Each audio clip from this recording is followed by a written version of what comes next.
If true, it could rise to the level of criminality. I'm saying, Sean Carter, you're a piece of shit. When that is finally revealed, 15 other will be revealed with it.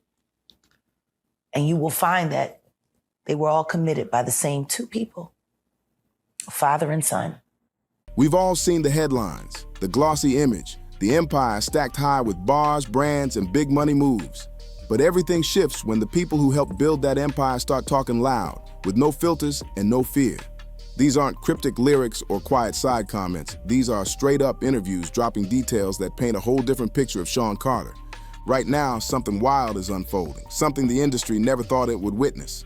Former friends stepping forward, old partners pulling back the curtain, bodyguards talking about what they saw up close, artists and activists sharing stories they kept locked down for years. These were people deep in JayZ's inner circle, and their allegations could shake the foundation of everything the world believed about hip-hop's first billionaire. And the pattern they're describing, it's not just messy, it's sharp, it's calculated, it's cold-blooded in a business sense, and it's all exploding into the spotlight at the worst possible moment. On that, like, he was upset on that record. Somebody pissed him off that day. But it was just the conversations me and Jay have. He's so like intrigued by where my life is at, because it's almost like he's seeing it happen again for somebody else. So he was like, I'm just gonna tell you all I've learned. Right. You know, and it was like a beautiful moment. I've really never heard Jay get that personal in a long time. This situation isn't about one argument or a simple friendship breakup. It's a whole lineup of voices stepping forward with stories that hit serious nerves. Each person says they were pushed aside the moment they stopped being useful, and every account sounds more intense than the last. From a childhood friend claiming he took bullets and prison time for JayZ, to a business partner saying his career was quietly blocked, to a respected civil rights figure who believes their movement got weakened for someone else's financial gain. The pattern people describe is wild and hard to ignore. All these claims lead to one heavy question. Is JayZ's legacy rooted in loyalty or in calculated distance? And so let's start with the man who says he was there since day one, DeHaven Irby. According to him, he and JayZ grew up together in the Marcy projects, moving through the same streets and dealing with the same dangerous hustles in the 1980s. In multiple interviews, DeHaven speaks openly, saying he was the one who introduced a young Sean Carter to the world that later shaped so many lyrics. He also says he took a bullet during a confrontation in Trenton back in 1989, 5 shots while trying to protect a friend. And when a homicide case came up in 1994, DeHaven claims he took the fall, insisting it was self-defense, all to keep JayZ's name clean while he stepped into music. He says he then spent 13 years in Rahway State Prison with no visits, no support, nothing but silence. On camera, he says, "Look at me in my face," telling me, "Now, yo, don't worry about it, bro, I got you." And I never see him again. But DeHaven isn't the only one speaking. Emory Jones, another longtime associate, served 16 years while JayZ's career shot upward. When Jones was released in 2016, he was given a major position at Roc Nation, something many people viewed as proof of loyalty. But Jones says he never expected anything and that their bond wasn't built on transactions. Even with that, the contrast is tough to miss. One man becomes a global powerhouse while the other does serious time. And when Jones returns home, the world frames the opportunity he's given as a favor, not balance being restored. And I'm not saying allegedly. Oh, okay. I'm saying, Sean Carter, you're a piece of shit. Taking Pimp C wasn't bad enough. You just want to go down there and you want to just remove all of the balls from every real gangster in Houston. And then there's Damon Dash, the co-founder of Rocawear Records, the man who helped flip JayZ from a rejected artist into a global force who changed the whole sound of hip-hop. Their partnership delivered some of the most legendary moments the culture has ever seen. Reasonable Doubt, The Blueprint, plus the Rocawear wave that ruled an entire era. But according to Dame, the moment their partnership cracked, the pressure turned into straight sabotage. In a fiery interview with Cameron, he said JayZ intentionally wrecked multiple business moves, including a huge $400 million Rocawear sale that reportedly collapsed after JayZ publicly distanced himself from the brand. Dame said Jay announced that he wasn't with Rocawear anymore, only with Sean Carter, and Dame claimed, F the whole S up, adding that he believed it only happened because he was lined up to make around $40 million. That kind of move feels less like competition and more like business warfare. And Dame insists this same pattern showed up again and again whenever he was close to a big payday. But the claims don't stop at business deals. They reach into the world of social justice, a space where JayZ has carefully built the image of someone fighting for empowerment.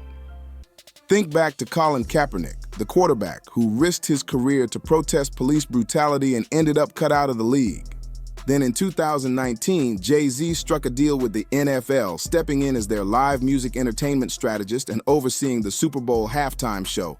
At the press conference, he said, "I think we've moved past kneeling. I think it's time for action." But according to Colin Kaepernick's longtime partner, Nessa, the behind-the-scenes story looked very different. In a 2025 social media post, she accused JayZ and Roc Nation of pushing negative narratives about Colin. Things like claiming he wanted too much money or didn't really want to play. She said those stories were used to justify him being kept out of the league. She also said JayZ never spoke to Colin before signing that deal and only reached out afterward while still being fully aware of what the partnership would mean for Colin's movement. The irony hits hard. A man who built his reputation on authenticity and challenging power, allegedly teaming up with the very institution connected to silencing a major protest.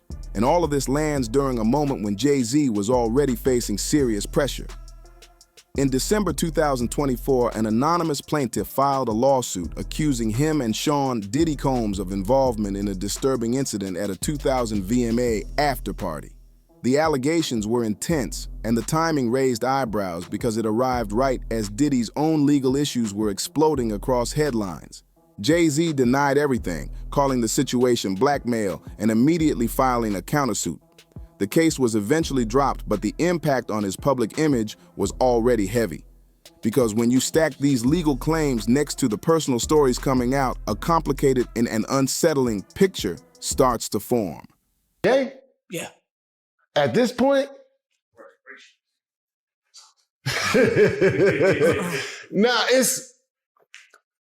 I would want, why?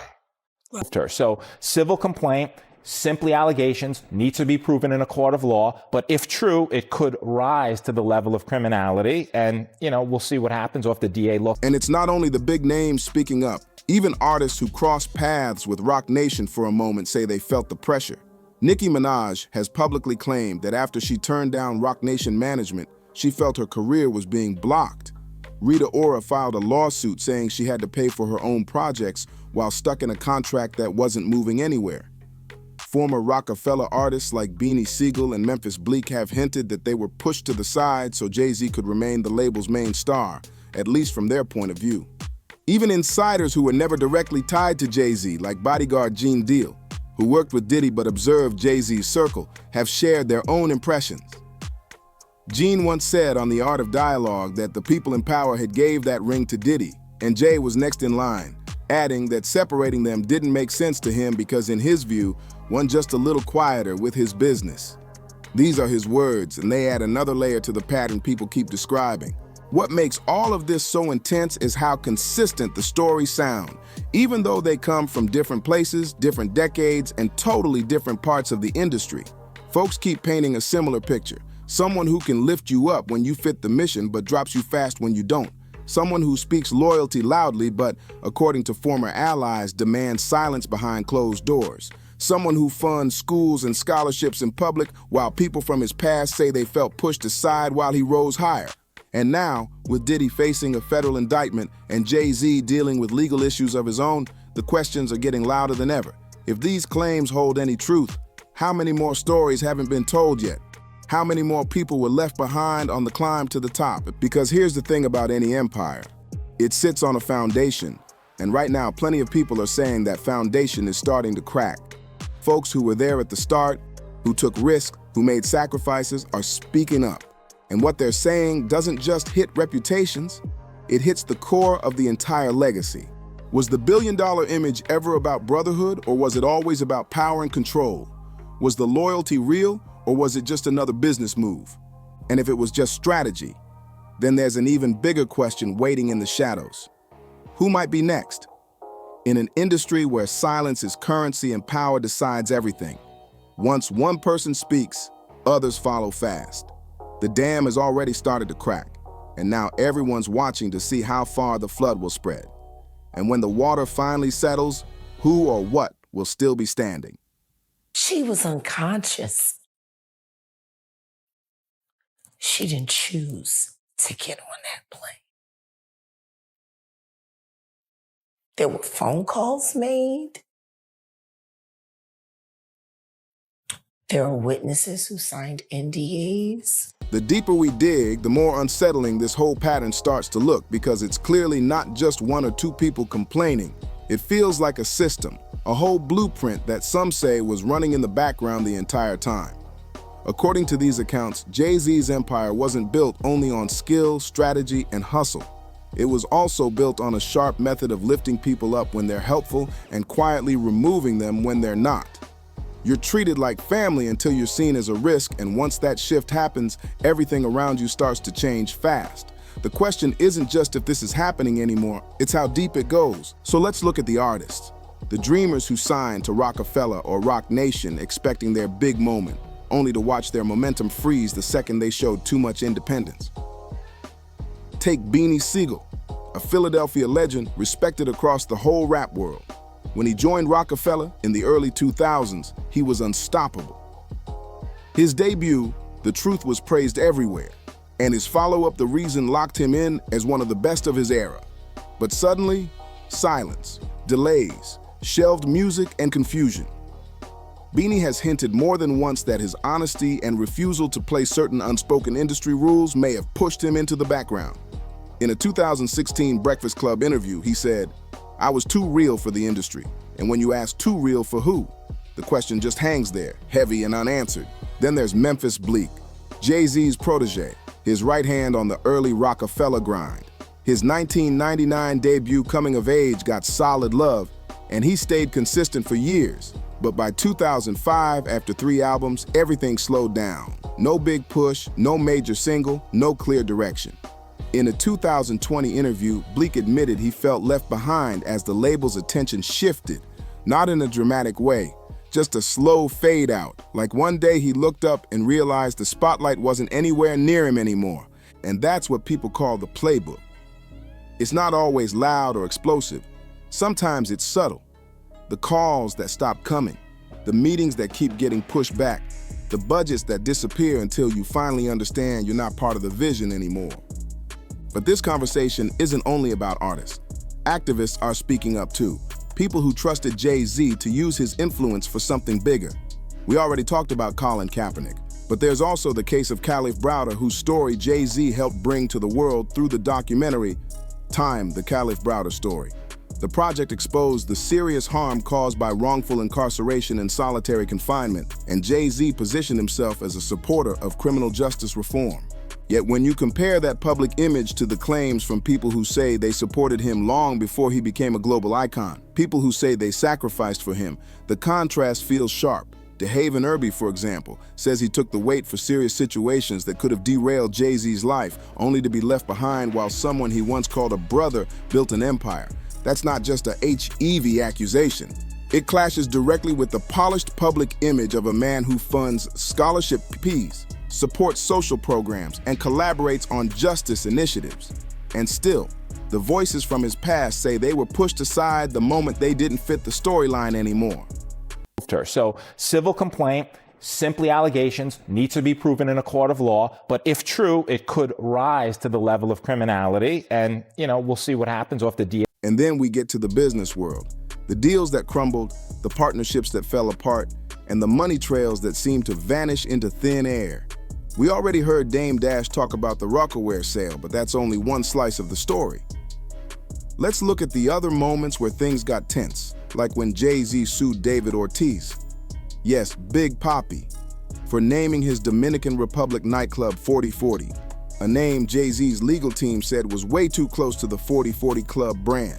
He demanded $5 million in damages, and even though the case eventually settled, the message hit loud and clear: cross him in business, and you're dealing with a whole different level of pressure. Then there's Rita Ora, who filed a lawsuit saying Roc Nation abandoned her after shifting focus to sports management and Tidal. She claimed she had to pay for her own music videos while projects sat on the shelf. Her case was settled too, but the pattern so many people describe stays the same. Artists and partners saying they were left hanging the moment JayZ's attention moved somewhere else. What makes all of this both fascinating and unsettling is how systematic it all appears. It doesn't look like random conflicts. It feels structured, like a machine where loyalty flows in only one direction. You're in until the moment you're not, and once that shift happens, the rules flip instantly. Look at Kareem Biggs Burke, one of the 3 original Rockefeller founders. Biggs handled the business side while JayZ and Dame Dash handled the creative direction. But by 2004, Biggs was quietly pushed out. His stake reportedly diluted to almost nothing. No public argument, no big meltdown, just a disappearance from the empire he helped create. In a 2018 interview, when asked if he felt betrayed, Biggs said, "I don't like to use that word, but I will say this. Loyalty is a two-way street." That says a lot without saying too much. And that's the core of what people describe in JayZ's world. It's not dramatic explosions. It's silent exits. Folks don't get fired, they get phased out, they get replaced. Their contribution fade from the record until it's like they were never part of the story. Now, with Diddy's legal issues dominating the headlines, attention is swinging back toward JayZ in ways that must have his team watching every detail closely. Because if Diddy's situation has taught anything, it's that once investigators start digging, they look into every connection. Gene Deal didn't hold back when he said, "You could tell that the people in power had gave that ring to Diddy and Jay was next in line." Next in line for what? Scrutiny, legal pressure, public backlash? We don't know yet. But the timing is raising eyebrows everywhere. JayZ has spent decades shaping an image of being untouchable. The billionaire who rose from the bottom, the philanthropist who gives back, the strategist who beat every obstacle. But what happens when the system starts pushing back? What happens when the folks who say they were left behind decide they're done staying silent? Because right now, that silence is cracking open. DeHaven is speaking. Dame is speaking. Gene Deal is speaking. Nessa Diab is speaking. And every time someone steps forward, another crack shows up in the foundation of the empire. We have to ask, how many more stories are out there? How many people were told, "I got you," only to find themselves on their own? How many careers got quietly slowed down? How many lives took hits they never recovered from? Because the past few months have made one thing clear. No empire is too big to shake, and no legacy is too secure to be questioned. So here's the real question. Is JayZ truly the genius architect of his rise? Or is he the master of a machine that consumes anyone who steps too close? And if that's the case, who might be next? Drop a comment below. Do you think JayZ's legacy can survive this storm? Or is this the start of the unraveling of hip-hop's untouchable icon? Don't forget to like, subscribe, and hit that notification bell so you don't miss the next twist, because in a world of power, loyalty, and hidden moves, the truth always finds its way out. And when it does, nobody stays safe.